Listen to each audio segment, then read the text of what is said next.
ఓం సాయిరామ్.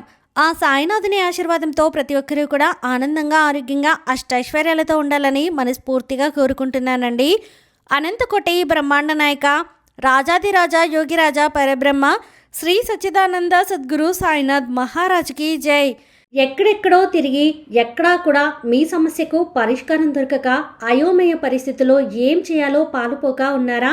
అయితే మీకోసమే ఇప్పుడు నేను చెప్పబోయే విషయం శ్రీ షిరిడి సాయిబాబా జ్యోతిషాలయం అండి. గురువుగారు సిద్ధాంతి సుబ్రహ్మణ్యం రాజు గారు.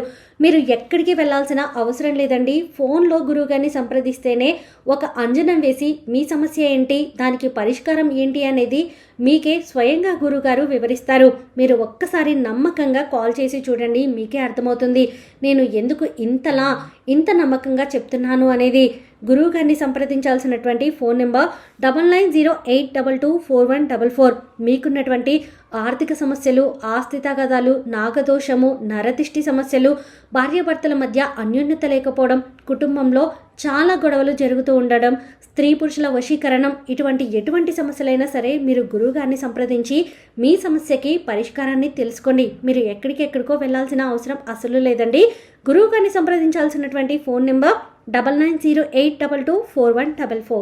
ఈరోజు బాబాగారు మన కోసం అందించినటువంటి సందేశం ఏంటి అంటే, తల్లి 3 నిమిషాలు ఈ సాయి మాట విను, నీకు రావలసింది 3 నిమిషాల్లో వచ్చి తీరుతుంది అని బాబాగారైతే మనతో చెప్తున్నారండి.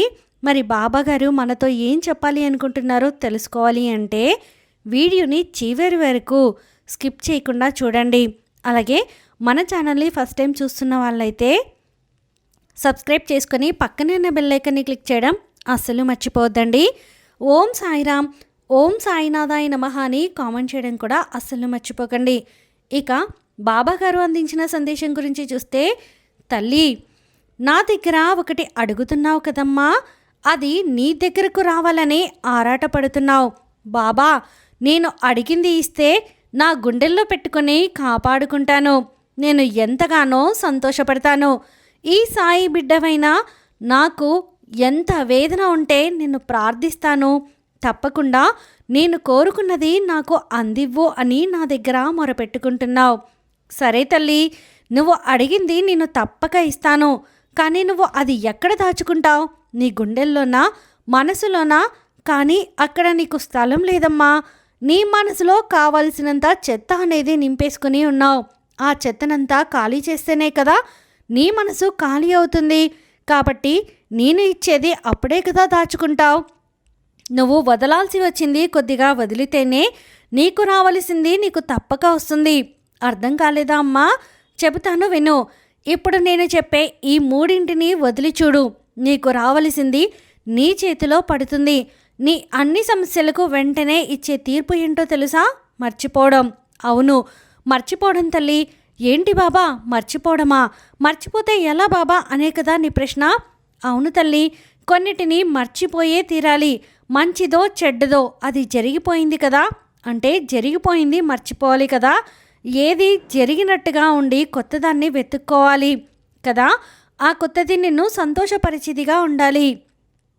ఎన్నో విషయాలు మర్చిపోయినందువల్ల నీ మనసు ప్రశాంతత కలుగుతుంది.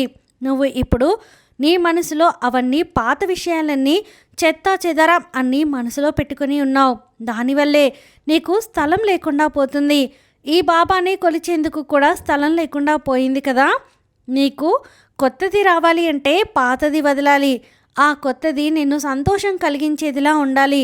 ఎన్నో విషయాలు మర్చిపోయినందువల్ల ప్రశాంతత లభిస్తుంది. జరిగిపోయిన విషయాలు తలుచుకుంటూ ఉన్నప్పుడు దిగులు, కోపం, పగ, ప్రతీకారాలు, ఓర్వలేనితనం ఇలాంటివన్నీ వస్తూ ఉంటాయి. ఇవన్నీ నీకు అస్సలు ఉండకూడదు. అంటే నిన్న జరిగింది ఈరోజు మర్చిపోవడమే దానికి సరైన పరిష్కారం.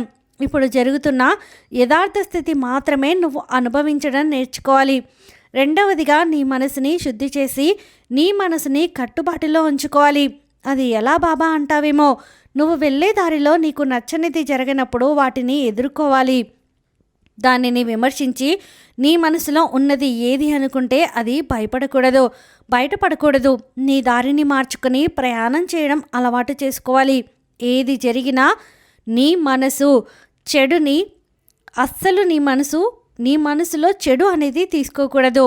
పగని తీర్చుకోవాలి అలాంటివన్నీ ఉంచుకోకూడదు. విమర్శించి మాట్లాడాలి అని అస్సలు అనుకోకూడదు. నీ కోపం నిన్ను నిరూపించుకోవడానికి వితండవాదం మార్చుకోవాలి. అన్నిటినీ వదులుకుంటేనే నీకు కావలసింది నీకు దక్కుతుంది. అవును తల్లి, ఇది అక్షర సత్యం. పాటించి చూడు. ఇక మూడవది, నీ మనసుని మార్చుకోవాలమ్మా. జరిగింది తలుచుకుంటూ ఉంటే నీ మనసు తేలికగా ఉండదు. కాబట్టి మనసుని వేరే దారికే మళ్లించాలి. కొన్ని విషయాలని మార్చుకోవాలి. ఏదో ఒకరోజు అంతా సరిగ్గా అవుతుంది అని నమ్మాలి. పోతే పోనీ, ఇక జరగకపోతే ఏంటి అనుకుంటావు. ఇది జరిగిన తర్వాత అయ్యో ఎందుకు ఇలా జరిగింది అని దిగులు పడతావు. జరిగిందంతా నా మంచిగా అనుకుంటే ఎలాంటి బాధ కష్టం ఉండదు కదా. నీ మనసుకి ఆ కష్టం అనే చోటు ఇవ్వద్దు కదా. కొత్త మార్పులు, కొత్త విషయాలు తప్పకుండా నీకు మంచివిగా ఉంటాయి. ఈ మూడింటిని ఎప్పుడైతే నువ్వు పాటిస్తావో, నీ మనసుని పరిశుద్ధం చేసుకొని ప్రశాంతంగా ఉంటావో, అప్పుడే నీకు రావాల్సింది నీకు వస్తుంది. మర్చిపోవాల్సింది మర్చిపోయి, వదలాల్సింది వదిలితేనే నీకు కావాల్సింది నిన్ను వెతుక్కుంటూ వస్తుంది. అది నువ్వు భద్రపరచుకోవడానికి నీ మనసు అనేది కూడా ఖాళీ చేసుకో. ఇది వరకు నీ జీవితంలో జరిగిందంతా బయటకు నెట్టేసి కొత్తగా జరిగే విషయాలను ఆహ్వానించు. అన్ని విషయాలకు నాకు వస్తుంది, నేను తప్పక జరుగుతుంది, నేను తప్పక చేసి తీరుతాను అని నమ్ము. నాకు జరగాల్సింది జరుగుతుంది, నాకు అనుకూలమైన ఆలోచనలు జరుగుతాయని చెప్పి ఆ ఆలోచనల్ని పెంచుకో. జరిగేది నువ్వు స్వీకరించు. జరుగుతుంది అని నమ్ము. జరిగేది జరగనివ్వు. ఇదే తల్లి నీకు చెప్పాల్సిన ఈ 3 మాటలు. నా వాక్కు మీద నమ్మకం ఉంటే తప్పకుండా ఇదే జరుగుతుంది. ఇదే పాటించు, అదే జరుగుతుంది. నీ బాబా వాక్కు సత్యవాక్కు అని నమ్మితే అంతా మంచే జరుగుతుంది. నీ సాయి అనుగ్రహం నీకు ఎప్పుడూ ఉంటుందమ్మా అని చెప్పి బాబాగారు అయితే అంటున్నారండి. ఈ వీడియో మీకు నచ్చితే ప్లీజ్ లైక్ చేయండి. మరికొంతమంది సాయి భక్తులకు వీడియోని షేర్ చేయండి. ఫస్ట్ టైం ఛానల్ని చూస్తున్న వాళ్ళు సబ్స్క్రైబ్ చేసుకొని పక్కనే ఉన్న బెల్ ఐకాన్ని క్లిక్ చేయడం అసలు మర్చిపోద్దండి. సర్వేజన సుఖినో భవంతు. ఓం సాయిరామ్.